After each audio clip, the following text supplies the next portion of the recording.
TET இல்லை CTET எழுதிட்டு வெளியில் வர 90% ஸ்டூடெண்ட்ஸ் சொல்கிற ஒரு கம்ப்ளைண்ட் என்ன அப்படின்னா, நான் எல்லா கொஷினுமே எனக்கு தெரியும், ஆனால் கடைசியாக 20 கொஷின்ஸ் படிக்கிறதுக்கு எனக்கு டைமே பத்தலை அப்படின்றது தான். உங்களுக்கும் இந்த பயம் இருக்கா? 150 மினிட்ஸில் 150 கொஷின்ஸை எப்படி படித்து முடிக்க போகிறோம் அப்படின்னு உங்களுக்கு கவலையாக இருக்கா? கவலையே படாதீங்க. இன்றைக்கி நம்ம மிஷன் டெட் சேனலில் இதை பற்றின டீட்டெயில்டு வீடியோ தான் நம்ம பார்க்க போகிறோம். அண்ட் வீடியோக்குள்ளே போகிறதுக்கு முன்னாடி ஒரு முக்கியமான டிஸ்க்ளைமர். இந்த ஸ்ட்ராட்டஜி யாருக்கு அப்படின்னா, எனக்கு டைம் மேனேஜ்மெண்ட்டே வர மாட்டேங்குது, எக்ஸாமில் டைம் பத்தாமல் பார்டர் மார்க்கில் மிஸ் ஆகிடுமோ அப்படின்னு பயமாக இருக்குது அப்படின்னு நினைக்கிறவங்களுக்கான ஒரு லைஃப் சேவிங் ஹேக்ஸ் தான் இது. ஆல்ரெடி சிலபஸ் ஃபுல்லாக முடிச்சு 130+, 140+ மார்க்ஸ் எடுக்கணும் அப்படின்னு நினச்சி படிச்சுட்டு இருக்கிறவங்க டாப்பர்ஸ்களுக்கெலாம் இது ஓன் மெத்தடை நீங்கள் ஃபாலோ பண்ணிக்கோங்க. உங்களை கன்ஃபியூஸ் பண்ணிக்க வேண்டாம். ஆனால் எக்ஸாமில் டைம் ப்ரெஷரை உடச்சி எப்படி எக்ஸ்ட்ரா 15 நிமிஷம் முன்னாடியே பேப்பரை முடிக்கணும் அப்படின்னு நினைக்கிறவங்களுக்கு மட்டும் இந்த ஒரு சயின்டிஃபிக் ரூல்ஸை நம்ம பார்க்கலாம். நிறைய பேர் தப்பு பண்ணுறது எங்கே அப்படின்னா, எக்ஸாம் நெருங்க புக்ஸையும் நோட்ஸையும் எடுத்து வச்சுட்டு சும்மா நாவல் மாதிரி கடகடன்னு ரீட் பண்ணிகிட்டே போவாங்க. நம்ம தான் ஃபுல்லாக படிச்சிட்டோமே அப்படின்னு ஒரு நம்பிக்கையில் எக்ஸாம் ஹாலுக்குள்ளே போயிடுவாங்க. ஆனால் அங்கே ஒரு கொஷினை பார்த்த உடனே 4 ஆப்ஷன்ஸும் ஒரே மாதிரியே இருக்கும். இது எங்கேயோ படித்தோமே, ஆனால் எது டைரக்ட் ஆன்சர் தெரியலையே அப்படின்னு சொல்லிட்டு ஒரு கன்ஃபியூஷனில் வந்து நிற்பாங்க. ஏன்னா உங்கள் பிரெயின் சும்மா வாசிக்கும் போது தகவலை மேலோட்டமாக தான் சேமிக்கும். எக்ஸாம் ஹாலில் அதை ரீகால் பண்ணி ஆப்ஷனை எலிமினேட் பண்ணுறதுக்கு அது ஹெல்ப்ஃபுல்லாக இருக்காது. வெறும் வாசிப்பு அப்படின்றது ஒரு ட்ராப். அப்போது எக்ஸாமில் ஜெயிக்க வெறும் வாசிப்பை தாண்டி என்ன பண்ணணும் அப்படின்றது நம்ம பார்க்கலாம். ஓகே, வெறும் வாசிப்பு பத்தாது அப்படின்னு சொல்லிட்டேன். அப்போ எதை தான் படிக்கணும்? சோஷியல் சயின்ஸில் இருக்கிற எல்லா சாப்டரையும் படிக்கமா, அதிகமாக கேள்விகள் வர இந்த ஹை ஈல்டு சாப்டர்ஸ் மட்டும் படித்தா போதும். அண்ட் இது யாருக்கு அப்படின்னா, இது எல்லாருக்கும் கிடையாது, லாஸ்ட் மினிட்ல படிக்கிறவங்களுக்கு மட்டுமான ஒரு டிப்ஸ் தான். அதை ஃபாலோ பண்ணிக்கோங்க. ஸோ ஹிஸ்ட்ரி அப்படின்னு எடுத்துக்கிட்டிங்கன்னா 6th புக்கில் இருக்கிற இண்டஸ் வேலி, புத்திசம், மயூராஸ் அண்ட் 8th புக்கில் வர ரிவால்ட் ஆஃப் 1857 அப்படின்ற இந்த 4 ஏரியாவையும் ரொம்பவே ஹை சான்சஸ் இருக்குது. இது எல்லாத்தையும் ஃபுல்லாக நீங்கள் கவர் பண்ணிக்கணும். ஜியாகிரஃபி பார்த்திங்கன்னா கிளாஸ் 7ல் இருக்கிற interior of earth, environment, atmosphere and class 8ல் இருக்கிற ரிசோர்ஸஸ் இது எல்லாத்தையுமே நல்லா படித்து வச்சுக்கோங்க. ஃபைனலாக பாலிட்டி கிளாஸ் 6 to 8ல் இருக்கிற constitution, local government, judiciary and marginalisation இது எல்லாமே கூட நல்லா நீங்கள் படித்து வச்சுக்கலாம். ஸோ இந்த லிஸ்ட்டில் நான் கொடுத்துருக்கிற டாபிக்ஸை நல்லா டீப்பாக அனலைஸ் பண்ணி படிச்சுக்கோங்க. மற்றதெல்லாம் கொஞ்சம் ரேண்டமாக படித்து வச்சுக்கிட்டா உங்களுக்கு யூஸ்ஃபுல்லாக இருக்கும். ஓகே, இப்போ நம்ம சோஷியல் சயின்ஸ் பார்த்துட்டோம். அடுத்து சிடிபி பார்க்கலாம், சைல்ட் சைக்காலஜி அண்ட் பெடகாலஜி.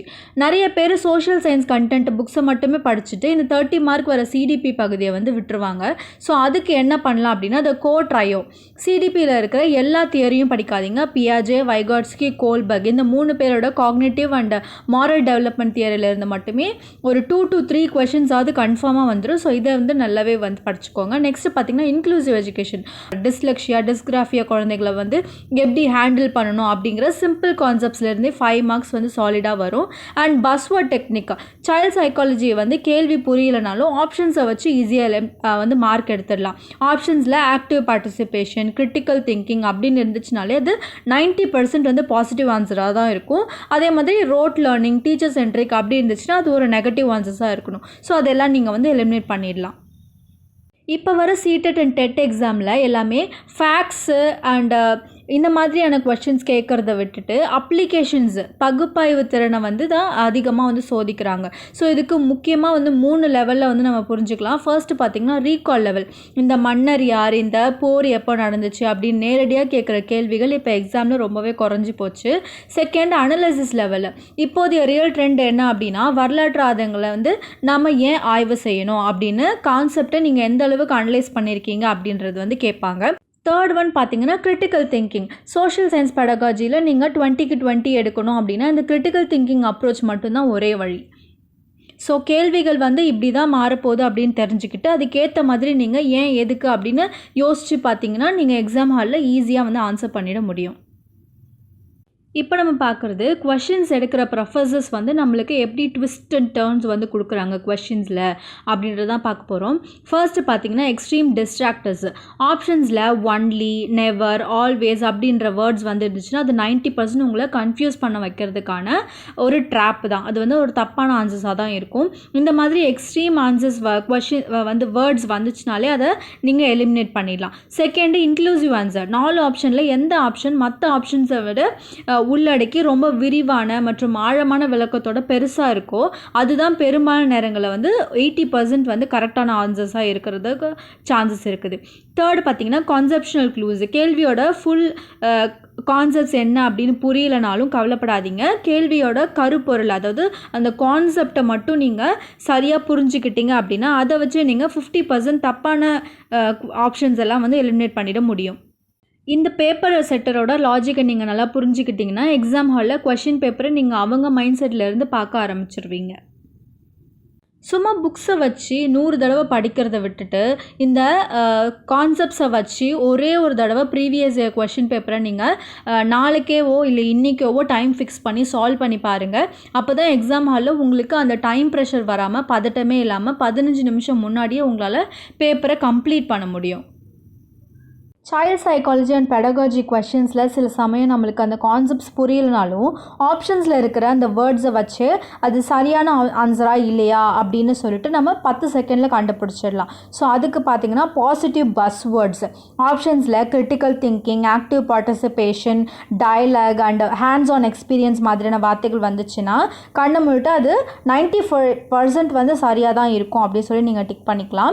செகண்ட் பார்த்திங்கன்னா நெகட்டிவ் கீவேர்ட்ஸ். அதே மாதிரி பாசிட்டிவ் பார்த்த மாதிரி road learning, passive, memorisation, teacher centric, correcting mistakes, அது மாதிரி நெகட்டிவ் இது வேர்ட்ஸ் வந்து வந்துச்சுன்னா நீங்கள் அதை வந்து ராங் ஆன்சர் தான் இருக்கும் அப்படி சொல்லி எலிமினேட் பண்ணிக்கலாம்.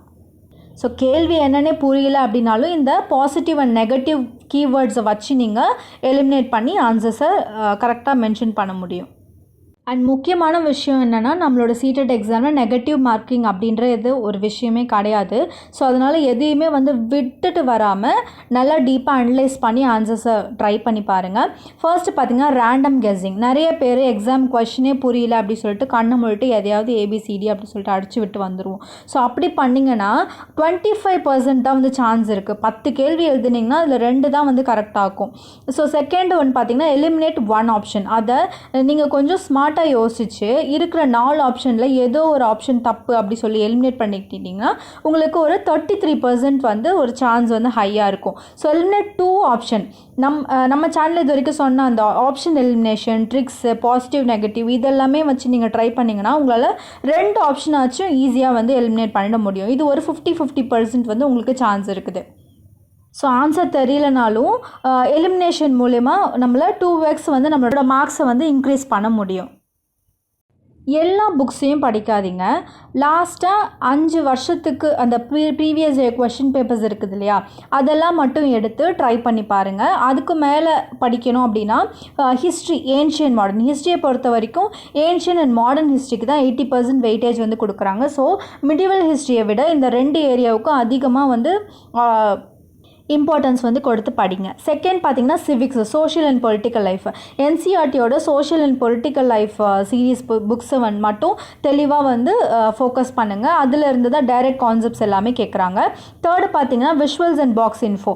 நிறைய பேர் புக்கில் இருக்கிற தியரியை மட்டும் படிச்சுட்டு அந்த பக்கத்தில் வந்து அந்த பாக்ஸு கண்டென்ட் எல்லாம் வந்து கொடுத்துருப்பாங்க இல்லையா, அதெல்லாம் வந்து விட்டுருவோம். ஸோ ஆனால் அந்த மாதிரியான அந்த பாக்ஸ் இன்ஃபோ மாதிரி கொடுத்துருப்பாங்களே அதெல்லாம் விடாமல் அது எல்லாத்தையுமே வந்து கான்செப்ட்ஸ் வந்து நல்லா புரிஞ்சு படிங்க. இந்த கிரிட்டிக்கல் பாத் வழியாக நீங்கள் மெட்டீரியல்ஸ் அப்ரோச் பண்ணிங்கன்னா கம்மி நேரத்திலேயே சிலபஸோட முக்கியமான கோர் ஏரியாவெல்லாம் உங்களால் கவர் பண்ண முடியும். ஸோ எக்ஸாம் வந்து ரொம்ப தூரத்தில் கிடையாது, ரொம்பவே பக்கத்தில் தான் இருக்குது. ஒரு 30 டே கிரிட்டிக்கல் எக்ஸிக்யூஷன் பாத் நம்ம பார்க்கலாம். ஸோ வீக் 1 எடுத்துக்கிட்டிங்கன்னா என்சிஆர்டி ஃபோக்கஸ். ஃபர்ஸ்ட் வீக்லேயே சிலபஸ் ஃபுல்லாக படிக்கிறேன் அப்படின்னு சொல்லிட்டு டைம் வேஸ்ட் பண்ணாமல் நம்ம முன்னாடி பார்த்த மாதிரி 20% கோர் என்சிஆர்டி டாபிக்ஸை வந்து பேசிக்காக அதை மட்டும் நீங்கள் நல்லா பார்த்து வச்சுக்கோங்க. வீக் 2 பார்த்திங்கன்னா PYQ analysis and pattern decoding. Second week நான் சொன்ன மாதிரி அந்த 5 இயர்ஸ் ப்ரீவியஸ் கொஷின் பேப்பர்ஸ் எடுத்து கொஷின் பேப்பர் சாப்டரோட லாஜிக் எப்படி இருக்குது அப்படி சொல்லி எல்லாத்தையும் நம்ம பார்த்தது எல்லாத்தையும் நீங்கள் அனலைஸ் பண்ணி ஆன்சர்ஸ் பண்ணி பாருங்கள். அண்ட் வீக் 3 பார்த்தீங்கன்னா logic and tactic practice. Third வீக்கில் கொஷின் தெரியாதது எதெல்லாம் இருக்குது அப்படி சொல்லிட்டு இந்த option elimination tricks, positive negative approach இது எல்லாத்தையும் வச்சு ட்ரை பண்ணி பாருங்கள். Week 4 full simulation and revision. So கடைசி வாரம் வந்து நம்ம பார்த்தது எல்லாத்தையும் ஒரு மாக் டெஸ்ட் மாதிரி ஒரு கொஷின் பேப்பர் எடுத்து மாக் டெஸ்ட் மாதிரி டைமிங் செட் பண்ணி இது எல்லாத்தையும் வந்து ட்ரை பண்ணி பாருங்கள். இந்த 30 டேஸ் கிரிட்டிக்கல் பார்த்து நீங்கள் ஃபாலோ பண்ணிங்கனாலே எக்ஸாம் ஹாலில் எந்த ப்ரெஷரும் இல்லாமல் ரொம்பவே கூலாக உங்களால் ஆன்சர் பண்ண முடியும். The pillars of your victory என்ன அப்படின்னா டேட்டா ட்ரிவன், புள்ளி விவரங்களும் கூடிய திட்டமிடல். அதாவது ஏனோ தானோ அப்படின்னு படிக்காமல் கடந்த கால வினாத்தாள்களோட டேட்டாவை வச்சு எந்த சாப்டருக்கு அதிக வெயிட்டேஜ் இருக்கோ அதை நல்லா வந்து ஃபோக்கஸ் பண்ணி படிங்க. செகண்ட் பார்த்தீங்கன்னா அனலிட்டிக்கல், அதாவது ஆராய்ந்து விடையளிக்கும் திறன். எக்ஸாம் ஹாலில் கொஷினை பார்த்த உடனே பயந்துடாமல் நம்ம ஆப்ஷன் எலிமினேஷன் அண்ட் பேப்பர் சாப்டரோட லாஜிக்கை வச்சு எது தப்பு எது ரைட் அப்படி சொல்லி நீங்கள் அனலைஸ் பண்ணி ட்ரை பண்ணுங்கள். தேர்டு பார்த்தீங்கன்னா ஃபாஸ்ட் ட்ராக், நேர மேலாண்மையில் வேகம் மற்றும் துல்லியம். டைம் ப்ரெஷரை உடச்சி 1 minute பார்டர் லைனை ஃபாலோ பண்ணி எக்ஸாமை வேகமாகவும் அதே சமயம் அக்யூரேட்டடும் வந்து எக்ஸாமை கம்ப்ளீட் பண்ணுறது தான் ரொம்பவே முக்கியம். இந்த 3 பில்லர்ஸையும் நீங்கள் உங்கள் மனசில் வந்து வச்சுக்கிட்டிங்கன்னா சிடெட் ஆர் டெட் எக்ஸாமில் உங்களுக்கு கண்டிப்பாக விக்ட்ரி தான், 100% கண்டிப்பாக உங்களுக்கு நீங்கள் பாஸ் பண்ணிடுவீங்க. இன்றைக்கி நம்ம பார்த்த இந்த சயின்டிஃபிக் அப்ரோச் பற்றி உங்களுக்கு வேறு ஏதாச்சும் டவுட்ஸோ இல்லை ஏதாவது கேட்கணுன்னா நீங்கள் கீழே கமெண்ட்டில் மென்ஷன் பண்ணுங்கள். அது மட்டும் இல்லாமல் எக்ஸாம் நெருங்க நிறைய பேருக்கு இருக்கிற அடுத்த பெரிய கவலை என்ன இருக்கும் அப்படின்னா தியரி எல்லாமே ஓகே, ஆனால் எக்ஸாம் ஹாலில் 150 minutesல 150 கொஷின்ஸையும் பதட்டமே இல்லாமல் எப்படி அட்டென்ட் பண்ணுறது அப்படின்றது தான். ஸோ நம்ம மிஷன் டெட் தமிழ் சேனலில் அடுத்த சாப்டரில் எப்படி எக்ஸாம் ஹாலில் டைமுக்குள்ளே எல்லா கொஷின்ஸையும் அட்டென்ட் பண்ணுறது அப்படிங்கிற ஒரு கம்ப்ளீட் டைம் அலோகேஷன் ஸ்ட்ராட்டஜியை பற்றி தான் ரொம்பவே டீட்டெயில்டாக பார்க்க போகிறோம். அந்த முக்கியமான வீடியோவை நீங்கள் மிஸ் பண்ணாமல் பார்க்குறதுக்கு இப்போவே நம்ம சேனலில் லைக் பண்ணி சப்ஸ்கிரைப் பண்ணி வச்சுக்கோங்க. இந்த வீடியோ உங்களுக்கு பிடிச்சிருந்துச்சுன்னா லைக் பண்ணுங்கள், கமெண்ட் பண்ணுங்கள், சப்ஸ்கிரைப் பண்ணுங்கள், உங்கள் ஃபெல்லோ டீச்சர்ஸ்க்கும் ஷேர் பண்ணுங்கள். தேங்க்யூ ஸோ மச் ஃபார் வாட்சிங்.